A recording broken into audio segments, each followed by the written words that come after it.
how to enable or disable show notifications on wrist down on the Apple Watch 9. First, let's go back to your clock face by pressing on the crown button.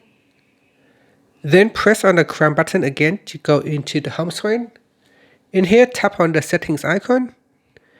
Next, we scroll down, then tap on display and brightness. Next, scroll down and tap on always on. Then go to the wrist down section and tap on show notifications.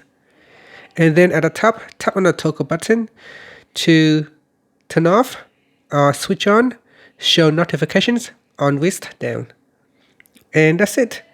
After, you can press on the crown button to return back to the clock face. Thank you for watching this video. Please like and subscribe to my channel for more videos.